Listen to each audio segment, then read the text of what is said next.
In this video, we'll discuss the continuation bet, shortened the Cbet. Well, what is it? It's a bet on the flop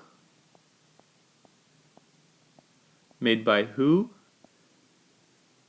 Made by the pre-flop aggressor. And if that's not clear what that means, we'll get to it in a second.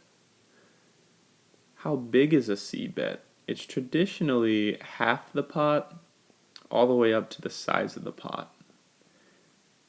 The big kicker, though, is that all these things are true in addition to the fact that the person making the Cbet does it without a made hand. Not always, but more often than not, the Cbet is made without a made hand. Let's look at a table and do a hand example to hit these points home. We're the smiley face here in late middle position, and we raise 300 at 50, 100 blinds. And our opponent, he just calls. Both blinds fold, so it's a heads-up pot. The fact that we raised and were just called means we're the pre-flop aggressor. We have the lead. The pot is now 750, and the flop comes out 10-2-6. Forgot to mention, but let's say we have something like ace-king. We missed the flop. We may be ahead, but we don't have a made hand, and we lead out for 500. This 500 is known as a Cbet. It's a bet on the flop by the pre-flop aggressor, that's us, and it's between 1/2 and the size of the pot. It happens to be exactly 2/3, but in our example it could be anywhere between 375 and 750. What does our opponent do? He folds, and the Cbet works. But why does it work? Why did we get him to fold when we didn't even have a made hand? There's two main reasons. One is we were the pre-flop raiser, and this demonstrates that our hand has strength. Our opponent saw this, and when we continue that aggression on the flop, he has no other reason to believe that our hand is still strong, so he folds.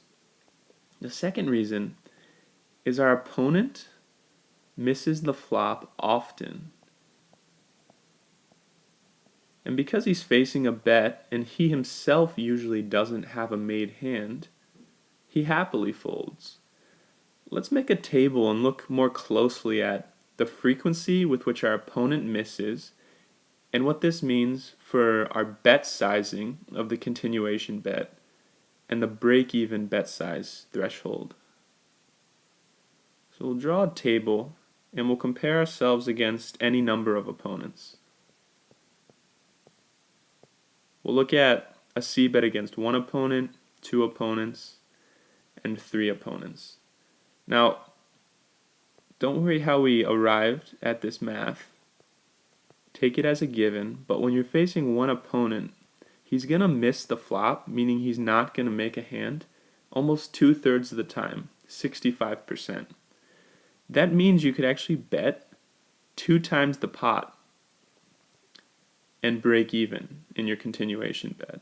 This is assuming that when he's missed, he'll always fold to a continuation bet. And if he makes a hand, let's assume he has a better hand than you, so you'll always fold on the turn. That's an extreme assumption, but for simplicity's sake, we'll just assume that's true. So that means 2 times the pot as a continuation bet, with your opponent missing 2/3 of the time, will be a break-even play. If the math is not clear to you, watch our video on pot odds and hand equity.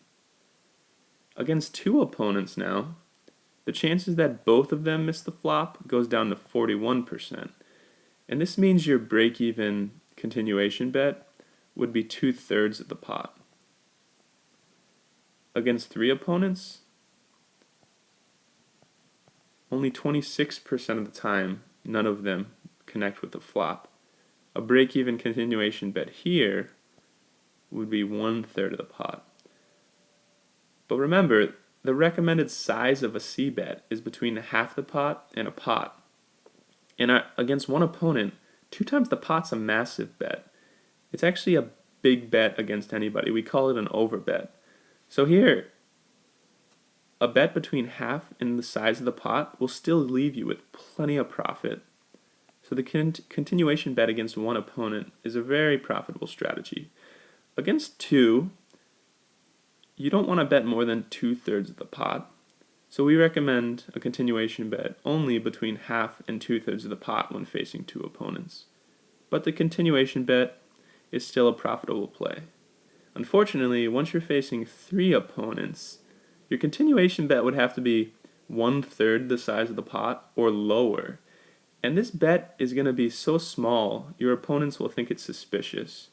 And also, if they're on a draw, they're priced in to call, hoping that they hit their lucky card on the turn.